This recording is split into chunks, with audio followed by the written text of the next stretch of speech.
Quando Jerusalém finalmente caiu diante dos babilônios, Jeremias estava lá. Viu os muros ruírem, o templo em chamas, as casas saqueadas, as famílias dispersas. A destruição que ele tanto tentou evitar agora era realidade, mas diferente dos outros. Jeremias não foi levado cativo. Nabucodonosor, rei da Babilônia, havia ouvido falar dele, de sua integridade, de suas profecias, e ordenou que o libertasse. Ele teve a chance de recomeçar em outro lugar, mas escolheu permanecer com os poucos que ficaram devastados. Na terra. Ainda havia lágrimas, ainda havia mensagens, ainda havia o eco do chamado de Deus entre os destroços de Judá. Jeremias continuou profetizando, advertiu os remanescentes a não fugirem para o Egito. Ele pediu que confiassem no Senhor, mas mais uma vez sua voz foi ignorada. Contra sua vontade, foi levado para o Egito e ali, até onde se sabe, viveu seus últimos dias. Jeremias nunca viu a restauração que tanto desejou. Suas palavras não encontraram eco em sua geração. Não houve vitória visível, nem recompensa terrena, mas o que ele deixou atravessou o tempo. Apenas saíram palavras que hoje ainda nos alcançam. Lamentos profundos, orações sinceras, promessas eternas. Buscar-me-eis e me achareis quando me buscar, desde todo o vosso coração. Essa frase não veio de um momento de festa, mas de um tempo de ruína. Jeremias não foi apenas o profeta do juízo, foi o profeta da esperança ferida, da verdade rejeitada, do amor que avisa antes que a dor chegue seu. Fim foi silencioso, mas sua fidelidade foi absoluta. A história de Jeremias é uma das mais dolorosas e honestas da Bíblia. Ele não foi apenas um profeta que falou. Foi um homem que sentiu, que sofreu, que carregou o peso da palavra de Deus, como um fardo que queimava por dentro. Jeremias nos ensina que a verdade, quando vinda de Deus, nem sempre será bem recebida. Muitas vezes ela incomoda, confronta, desfaz ilusões, mas é justamente por isso que precisa ser dita. Jeremias não teve êxito humano, mas foi um sucesso absoluto aos olhos de Deus, porque nunca cedeu, nunca negociou, nunca abandonou o chamado. Ele nos mostra que ser fiel não é esperar e sim continuar de pé quando todos se afastam. Ele não foi apenas o profeta do juízo, mas também aquele que anunciou um novo tempo, uma nova aliança, escrita não em tábuas de pedra, mas no coração do povo. Jeremias falou com lágrimas, viveu entre ruínas e permaneceu firme até o fim. Sua voz continua ecoando porque ela não foi moldada pelas expectativas humanas, pelo fogo do céu. E quando ninguém mais quis ouvir, Deus ouviu. Isso bastou. Jeremias falou quando ninguém queria ouvir. Chorou por um povo que zombava de sua dor.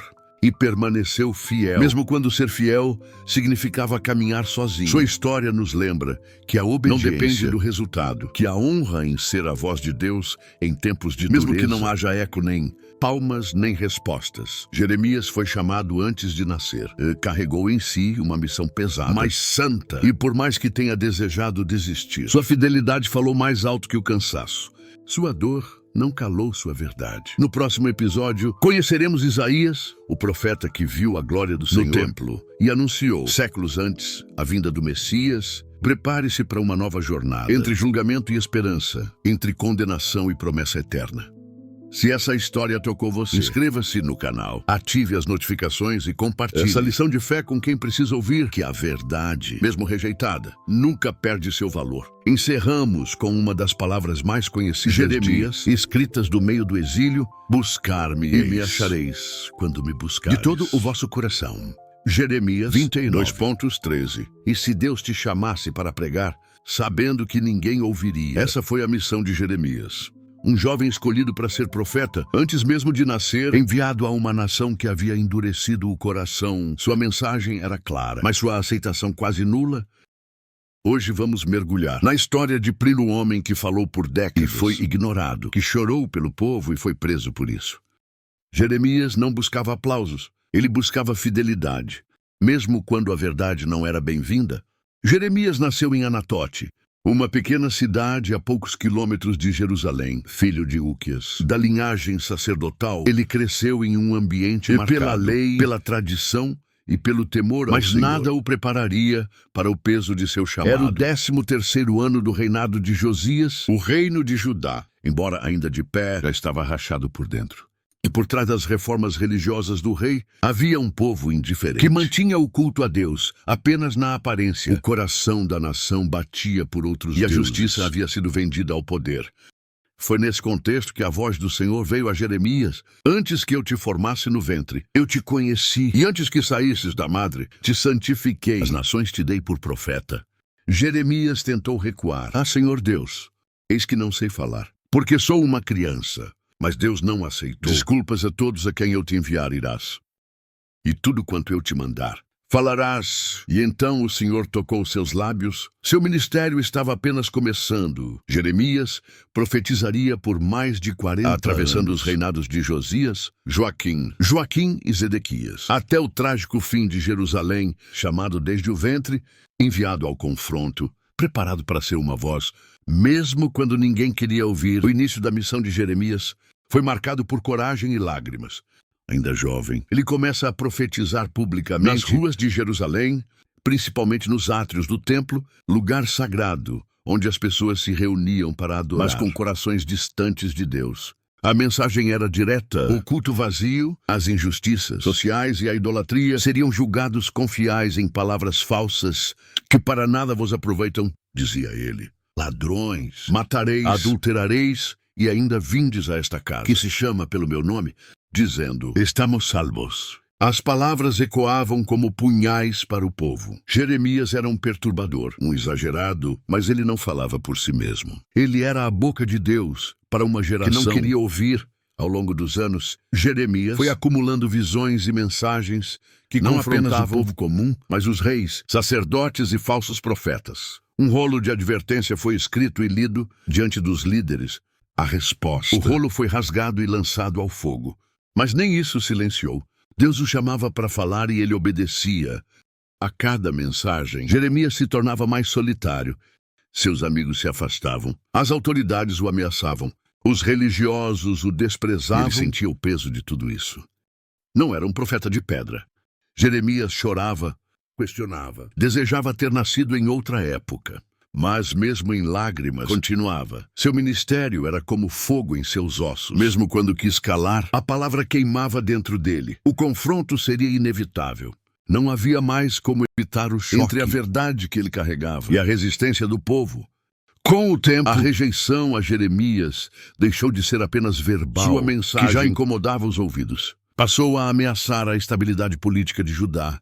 Para muitos, ele era um traidor. Alguém que minava a esperança do povo ao anunciar a queda de Jerusalém. Foi quando Deus ordenou que ele profetizasse com um gesto simbólico. Jeremias quebrou um vaso diante dos líderes e disse, assim será quebrado este povo e esta cidade, como se quebra um vaso de oleiro, que não pode mais ser restaurado. A reação foi imediata. Pazur, sacerdote responsável pela ordem no templo, o prendeu, açoitou e o colocou no tronco. Um instrumento de humilhação pública.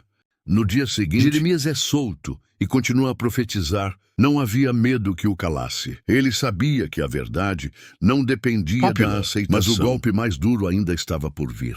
Durante o reinado de Zedequias, com a Babilônia cercando Jerusalém, Jeremias anunciou, quem permanecer nesta cidade morrerá à espada, à fome e à peste. Mas o que sair e se render aos caldeus viverá. Essa mensagem foi considerada traição. Jeremias foi jogado numa cisterna, um poço sem água, afundado na lama, deixado para morrer lentamente. E lá no fundo da escuridão, o profeta que chorava pelo povo agora chorava também por si mesmo. Mas Deus moveu corações. Um oficial etíope, Ebed-Melech, intercedeu por ele, o rei cedeu. Jeremias foi retirado da cisterna, mas a cidade estava em contagem regressiva. Nabucodonosor marchava até o último momento. Jeremias continuou a pregar arrependimento, continuou a alertar, a clamar, a escrever. Seus rolos eram enviados, lidos e muitas vezes destruídos. Mas ele reescrevia. Sua fidelidade não dependia do retorno. Ele havia sido chamado para plantar, derrubar, edificar e destruir, como Deus disseram no início. E então Jerusalém caiu, os muros foram derrubados. O templo foi queimado, o povo foi levado cativo. Jeremias estava certo, mas sua vitória era amarga. Ele não desejava estar certo. Desejava que o povo tivesse ouvido, que tivesse se voltado, que tivesse vivido. E assim, entre ruínas e silêncio, o profeta permaneceu, com sua mensagem intacta e seu coração em pedaços. Durante todo o seu ministério, Jeremias foi ridicularizado, acusado, ameaçado e ferido. Suas palavras causavam incômodo porque expunham o pecado, destruíram ilusões e com a falsa afrontavam. segurança religiosa que dominava Judá, os reis se incomodavam com ele. Os sacerdotes o queriam calado. Os profetas o contradiziam com mensagens falsas. O povo, cansado de ouvir sobre destruição, passou a desprezá-lo e, no entanto, ele continuava, mas a rejeição não tornou insensível. Jeremias não era feito de aço. Ele sentia, ele sofria, por vezes desejava calar, em seu íntimo, gritava ao Senhor: Tu me persuadiste, e eu fui persuadido, mais forte e forte do que eu. E prevaleceste. Cada dia sou escarnecido, zombando de mim todos. E em outra ocasião, amaldiçoou o dia do seu nascimento. Desejou não ter nascido. Pediu que seus olhos não vissem mais dor. Ainda assim, mesmo quebrado, ele voltava a se levantar, não por teimosia, mas porque a palavra do Senhor era como fogo, encerrado em seus ossos, e mesmo desprezado, ele falava. A cisterna não o calou, a humilhação não o deteve, a solidão não o desviou. Jeremias entendeu que ser profeta não era ser popular, era ser fiel, e essa fidelidade, ainda que sem aplausos, o tornou eterno.